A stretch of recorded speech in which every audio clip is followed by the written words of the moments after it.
The 8th, 9th and 10th of June were spent in Knock, where I met for the first time Bishop Patrick Ahern, who tells the poignant tale of the last days of Therese.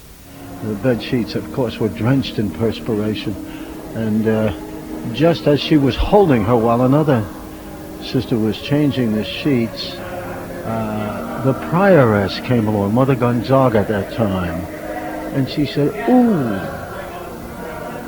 is this our little girl?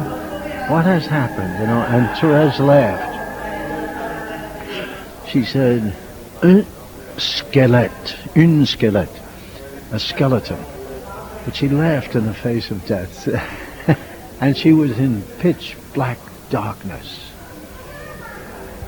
constantly tormented by the terrible thought that there was no life after death.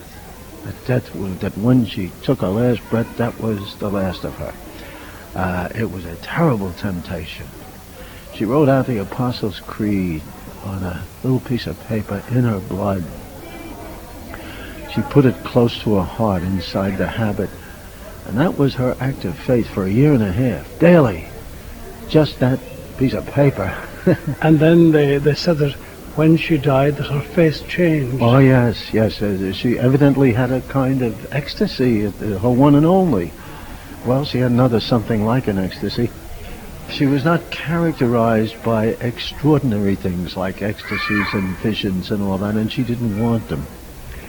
But at the last moment, she lit up, and her face became the face of a young girl.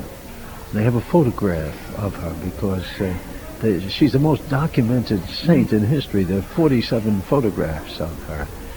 And that happened because her sister was a photographer and brought all her equipment in when she became a Carmelite. Therese herself, would you have liked her? Oh yeah, I would have loved her. There's a huge, and I've seen it in Ireland over the last few months, a huge affection for her, isn't there? Yes. She's the saint of love, and affection is her middle name. This is indeed the person that is described as the greatest saint of modern times.